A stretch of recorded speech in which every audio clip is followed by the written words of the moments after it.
बिस्मिल्लाहिर्रहमानिर्रहीम। Student second year में हमारा जो पहला चैप्टर है वो बेसिकली है इलेक्ट्रोस्टैटिक्स। इलेक्ट्रोस्टैटिक्स से पहले हमें एक चीज़ जिसको हमने डिस्कस करना है पूरी बुक में, वो है इलेक्ट्रोमैग्नेटिज़्म। इसको हम यूँ डिफाइन कर सकते हैं कि ये एक्चुअली इलेक्ट्रिसिटी और मैग्नेटिज़्म की स्टडी का नाम है। तो इसको हम यूँ डिफाइन करेंगे, it is the study of electricity and magnetism. कुछ बेसिक बातें यहाँ पर बताना ज़रूरी हैं। इलेक्ट्रोमैग्नेटिज़्म को जो हमारे 5 या 6 चैप्टर्स बनते हैं सेकेंड ईयर की बुक में, इसको हम 3 हिस्सों में डिवाइड कर सकते हैं। Number 1 electrostatics.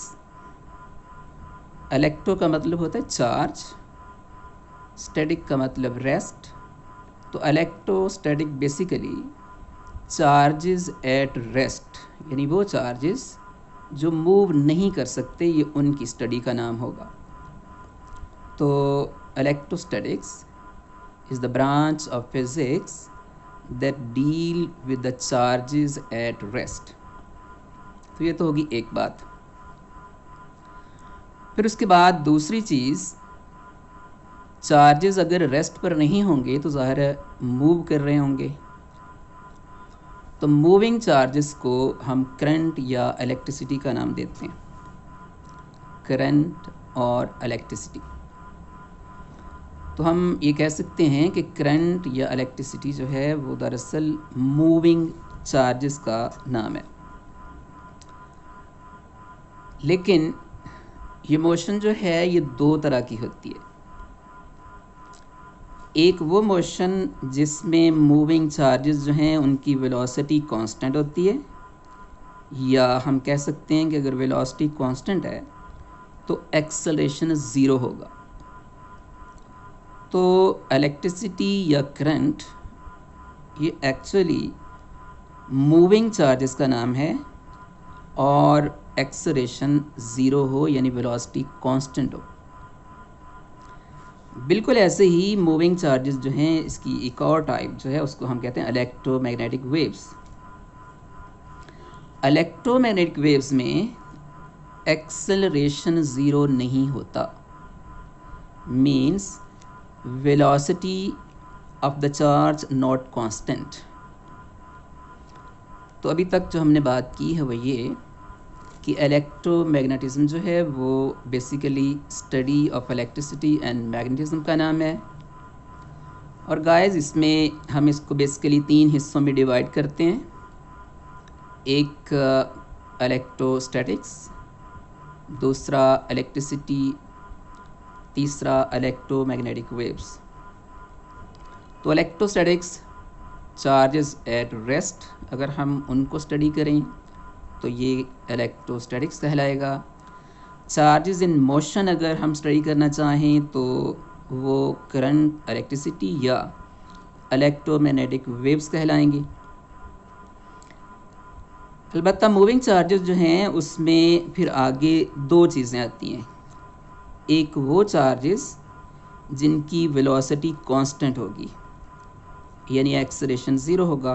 फर्स्ट ईयर में हम पढ़ चुके हैं कि अगर किसी भी चीज़ की वेलोसिटी कांस्टेंट होती है तो एक्सेलरेशन उसका 0 होता है।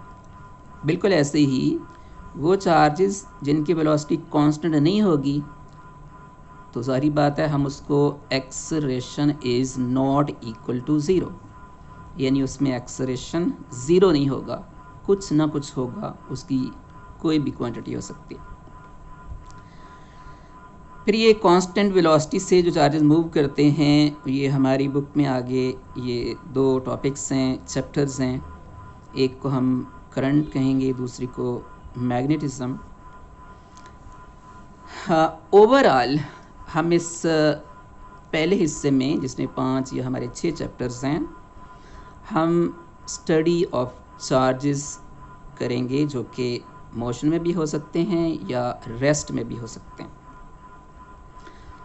तो गाइस चार्ज को समझने के लिए हमें एटम के स्ट्रक्चर पर सबसे पहले गौर करना होगा।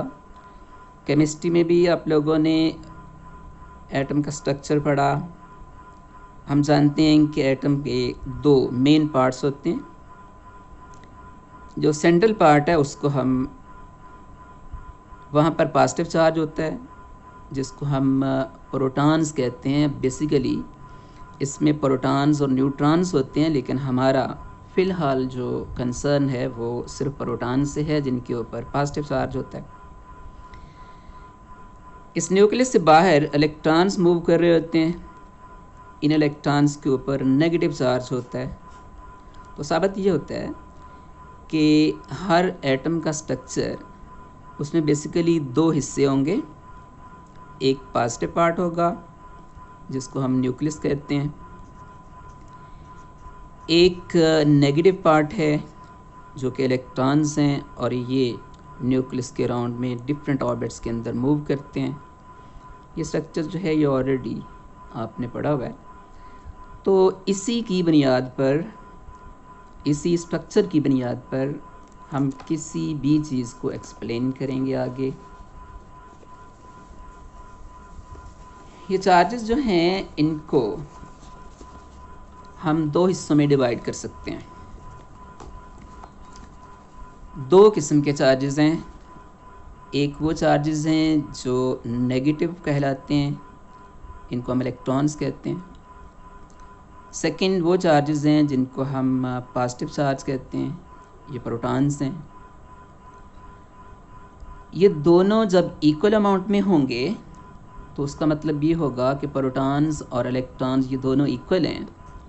अगर ये दोनों किसी भी मटेरियल के अंदर, एटम के अंदर इक्वल होंगे तो वो न्यूट्रल मटेरियल कहलाता है, यानी उसके ऊपर कोई चार्ज नहीं होता। तो इसका मतलब ये हुआ कि बेसिकली चार्ज इलेक्ट्रॉन्स के कम या ज़्यादा होने की वजह से पैदा होता है। अदरवाइज़ अगर ये इलेक्ट्रॉन्स और प्रोटॉन्स ये दोनों इक्वल होंगे तो फिर वो मटेरियल न्यूट्रल मटेरियल कहलाता है। चार्ज का यूनिट, स्टैंडर्ड यूनिट जो है वो कूलम है, और कूलम जो है ये साइंटिस्ट कूलम ही के नाम पे रखा गया। न्यूट्रल बॉडी, जैसा कि आप पहले बता चुका हूँ, इसमें कंडीशन ये होगी कि प्रोटॉन्स की तादाद और इलेक्ट्रॉन्स की तादाद बराबर होगी तो वह न्यूट्रल बॉडी कहलाएगी।